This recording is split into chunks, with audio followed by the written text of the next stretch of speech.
43వ వచనం.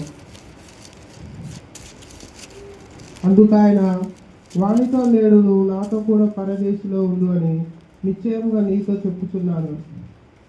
ఈ మాట, రెండో మాట, ఇది సిలువలో దొంగతో మాట్లాడతాడు. దొంగ ఎవరంటే దొంగతనం చేసాడు. దేవుడు సిలువ వేసే టయానికి ఏమవుతుందంటే, అంతకుముందు వాక్యంలో ఉంటుంది,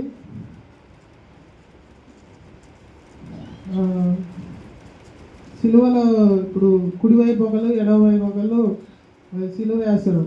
అయితే అందులో దొంగలు ఆ దినమంతా దేవునితోనే ఉంటారు. ఉదయం నుంచి చెరసాల్లో ఉంటారు, సిలువ వేసినప్పుడు ఉంటారు. దేవుని అమ్మటి ఉండి వాళ్ళు, ఈయన ఏ పాపం చేయని ఆయన ఈయనకు సిలువ వేసిర్రు, మేము దొంగతనం చేసిన దొంగలో మేము మాకు సిలువ వేసిర్రు, మరి ఏ పాపం చేయని ఆయన ఈయనది సిలువ కరుగుడు కాదని వాళ్ళు దేవుణ్ణి చూసుకుంటూ, దేవుణ్ణి శిక్షించే వాళ్ళని కూడా దేవుడు క్షమిస్తాడు. ముందర మన వాక్యం చూసుకుంటే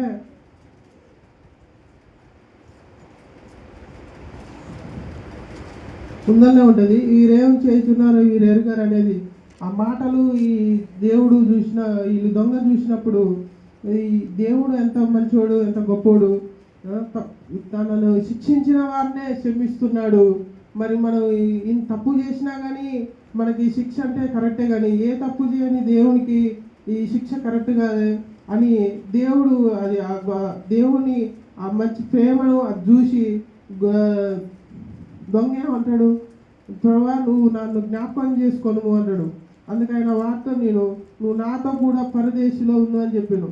ఇప్పుడు ముందు మాట చెప్పినట్టుగా ఇప్పుడు ఈ మాటలు విని దొంగ మారుమనసు పొందుతాడు. ఎందుకంటే ఒక మంచి వ్యక్తి మారాలంటే, దొంగ మారాలంటే ఒక మంచి వ్యక్తితోనే తిరగాలి.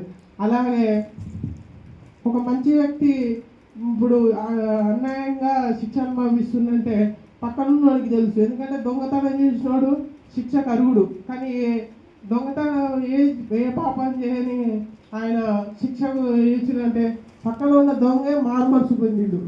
ఆ శిక్షను, కొరడా దెబ్బలు అవన్నీ చూసి ఆ పక్కనున్న దొంగే మారుమనసు పొందిండు. అలాగే ఇంతమందికే ప్రవచనంలో ఇది ఉంటుంది, ఏంటంటే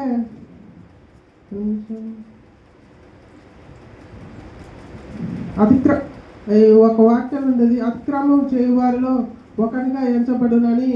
దేవుని ప్రణాళికలు ఇంతమందికే ఉంటుంది. అయితే అతిక్రమం చేయవారు అంటే ఇద్దరు దొంగల మధ్యలో నీతిమంతులు, అంటే దేవుడు అతిక్రమం చేయవారి మధ్యలో నీతిమంతులుగా ఎంచబడతాడనే ప్రవచనం ఈ రెండో మాటలో దేవుడు నెరవేరింది. మరి దొంగ అంటే దొంగ ఇప్పుడు దేవునితో ఉన్నాడు, కానీ తను దేవుని ఆ మాటలు ఆ జనాలు అంటుంటే అన్నీ భరించి చూసి తను మారుమనసు పొందిండు. మనం కూడా దేవునితో ఉండి కూడా ఇంకా మనలో ఏమన్నా ఉంటే, మనం ఎన్నో సంవత్సరాలు అవుతుంది దేవుని నమ్ముకొని, అయినా కానీ ఇంకా ఏదైనా ఇష్టంగా మనం దేవునికి అసహ్యంగా ఉంటే మార్చుకోవాలి. ఎందుకు చెప్పిన ఒక్క రోజులో దొంగ అంత శిక్ష పడే దొంగ మారుమనసు పొందినంటే మనం దేవుణ్ణి ఎప్పటి నుంచో నమ్ముకొని ఉంటున్నాం, కానీ ఇంకా దేవునికి అసహ్యంగా మనకి ఏమన్నా చేయకూడని పనులు ఏమన్నా చేసి కూడా మనం దేవుణ్ణి ఇంకా ఏదన్నా ఏ విధంగా అయినా మనం దేవుణ్ణి ఇంకా గుర్తెరగకుండా దేవుని ప్రేమ తెలుసుకోలేకుండా ఉంటే మనందరం ఒకసారి పరీక్షించుకోవాలి. ఆ దొంగ మార్చినట్టు మనం కూడా మారుమనసు పొంది దేవుణ్ణి ఇష్టపడుతూ ఉండాలని చిన్న సమస్య దేవుడు